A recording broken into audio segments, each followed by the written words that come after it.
Hello friends, मैं doctor Ashar Khan, consultant international cardiologist, healthy heart clinic, Chhaoni, Nagpur. ये हमारा यूट्यूब चैनल है जिसका उद्देश्य है कि हार्ट और हार्ट की बीमारियों की जानकारी लोगों तक पहुंचाया जाए।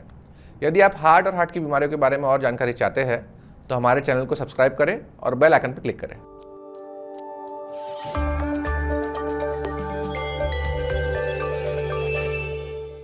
आज का हमारा टॉपिक है एंजियोग्राफी। तो सबसे पहले एंजियोग्राफी क्या होता है? एंजियोग्राफी एक प्रोसीजर होता है जिसमें आपके डॉक्टर एक कॉन्ट्रास्ट डाई और एक्सरे के द्वारा आपकी हार्ट की ब्लॉकेजेस के बारे में बताते हैं। ये प्रोसीजर आजकल काफ़ी कॉमन हो गया है और काफ़ी हार्ट के पेशेंट्स का किया जाता है। इस वीडियो द्वारा हम आपको बताएंगे कि ये कैसे किया जाता है, क्यों किया जाता है और इसके करने से पेशेंट को क्या फ़ायदे होते हैं। तो सबसे पहले एंजियोग्राफी क्यों किया जाता है, मतलब इसके इंडिकेशंस क्या होते हैं। सबसे कॉमन इंडिकेशन होता है हार्ट अटैक। यदि पेशेंट को हार्ट अटैक आया है तो आपके डॉक्टर आपको इमरजेंसी एंजियोग्राफी के लिए एडवाइस करेंगे। हार्ट अटैक के अलावा यदि आपको ऐसे लक्षण हैं जो हार्ट में ब्लॉकेज दर्शाते हैं, जैसे कि सीने में दर्द होना, चलने में सांस फूलना या फिर घबराहट बेचैनी होना, तो आपके डॉक्टर आपको एंजियोग्राफी एडवाइस करेंगे।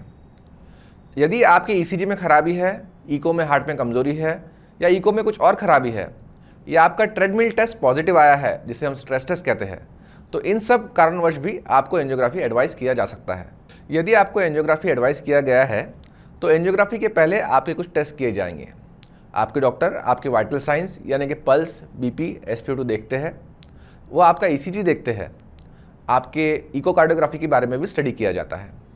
एंजियोग्राफी के पहले कुछ ब्लड टेस्ट किए जाते हैं जो हमें दर्शाते हैं कि एंजियोग्राफी करना आप में सेफ़ है कि नहीं है। ये ब्लड टेस्ट होते हैं CBC, जिसमें आपका हीमोग्लोबिन का लेवल, आपका प्लेटलेट का लेवल देखा जाता है। किडनी फंक्शन टेस्ट, जिसमें देखा जाता है कि आपकी किडनी बराबर काम कर रही है कि नहीं कर रही है। एक बार आपका प्री वर्कअप हो जाए और सब कुछ ठीक लगे तो आपके डॉक्टर आपको अपॉइंटमेंट देंगे। अपॉइंटमेंट के दिन आपको 4 से 6 घंटा खाली पेट रखा जाता है। एंजियोग्राफी के लिए आते समय आपने आपकी सभी दवाइयों को लेके आना है। यदि आपको डायबिटीज़ है तो आपने आपके डॉक्टर से पूछना है कि आपने आपकी डायबिटीज़ की दवाई सुबह लेनी है कि नहीं लेनी है। एंजियोग्राफी के समय आपकी जितनी भी ज्वेलरी, हेयर पिन्स, वॉचेस, ये सब रिमूव करना होता है। आपको जनरली एक ऑब्जर्वेशन रूम में रखा जाता है और आपको OT गाउन दिया जाता है। एंजियोग्राफी के लिए जो ज़रूरी IV कैनुला रहता है वो आपके लेफ्ट हाथ में डाला जाता है। उस IV कैनुला से कुछ ज़रूरी दवाई आपको दी जाती है। कभी कभी जो पेशेंट बहुत एंग्शियस रहते हैं उन्हें एक हल्का सा माइल्ड सेडेशन दिया जाता है जिससे उन्हें रिलैक्स लगता है। इसके अलावा आपके हाथ की और ग्रॉइंस की शेविंग की जाती है। ये कुछ एरिया है जहाँ से हम एंजियोग्राफी करते हैं, उस जगह के बाल निकाले जाते हैं। जब आपकी तैयारी हो जाती है तो आपको कैथ लैब नामक एक OT में शिफ्ट किया जाता है। कैथ लैब एक ऐसा स्पेशल OT होता है जिसके अंदर एक स्पेशल एक्सरे ट्यूब होता है जिसके द्वारा एंजियोग्राफी देखी जाती है। आपको एक टेबल पर फ्लैट लेटाया जाता है और आपको ECG के इलेक्ट्रोड लगाए जाते हैं। जनरली एंजियोग्राफी हाथ से की जाती है, हाथ की आर्टरी जिसे हम रेडियल आर्टरी कहते हैं। जिन लोगों में ये हार्ट की आर्टरी एबनॉर्मल हो या ना हो या उसमें कुछ प्रॉब्लम हो तो पैर से भी कुछ लोगों में एंजियोग्राफी की जाती है। ये प्रोसीजर लोकल एनेस्थीसिया में किया जाता है, मतलब इसने लोकली एक सुन करने की दवाई देते हैं जिससे दर्द का आभास कम हो जाता है। एक बार जब लोकल एनेस्थीसिया का असर आ जाता है और हाथ सुन हो जाता है तो हम एक छोटे से ट्यूब द्वारा हार्ट की आर्टरी में एक्सेस करते हैं। उस ट्यूब से एक वायर जेंटली हार्ट तक पहुँचता है और एक छोटा ट्यूब हार्ट की नसों में पहुँच के बैठ जाता है। एक बार जब वो ट्यूब की पोजीशन सही हो जाए तो एक डाई के इंजेक्शन द्वारा अलग अलग तरीके से उसकी इमेजेस ली जाती है और आपकी एंजियोग्राफी पूरी कंप्लीट हो जाती है। एक बार जब आपकी एंजियोग्राफी कंप्लीट हो जाए और पूरी इमेजेस अच्छे से मिल जाए तो वो ट्यूब को हाथ से निकाल दिया जाता है। आपको जहाँ पे से एंजियोग्राफी हुई है वहाँ पे एक बैंडेज या स्ट्रैप रख के बाहर शिफ्ट कर दिया जाता है।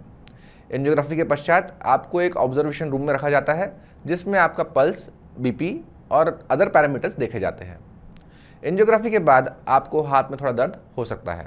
यदि आपके हार्ट की नसों में बहुत ब्लॉकेजेस है और काफ़ी प्रमाण में है तो कई बार डॉक्टर आपको बाईपास सर्जरी भी एडवाइस करते हैं। प्रोसीजर के बाद जब आप ऑब्जर्वेशन में रूम में रहते हैं तो आपके पैरामीटर्स की जांच की जाती है। यदि सब पैरामीटर्स अच्छे हैं, आपका रिपोर्ट अच्छा है, तो आपको 4 से 6 घंटे में घर भेज दिया जाता है।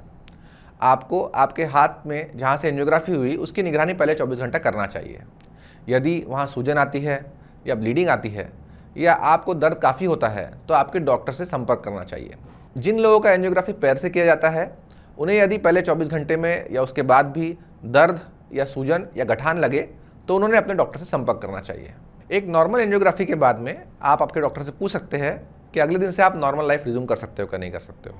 जनरली हम लोग 12 से 24 घंटे के बाद एडवाइस करते हैं कि वो अपने नॉर्मल एक्टिविटी शुरू कर दें।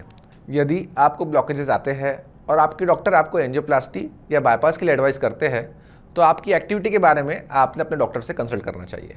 तो इस वीडियो द्वारा मैंने आपको एंजियोग्राफी की जानकारी दी है। अगली वीडियो में मैं आपको एंजियोप्लास्टी के बारे में थोड़ी जानकारी दूंगा। यदि आपको ये वीडियो पसंद आया है तो आप ये वीडियो अपने परिजनों के साथ शेयर कर सकते हैं। यदि आपके मन में कोई सवाल है या कोई डाउट है जो आप क्लियर करना चाहते हैं तो प्लीज़ कमेंट सेक्शन में लिखें।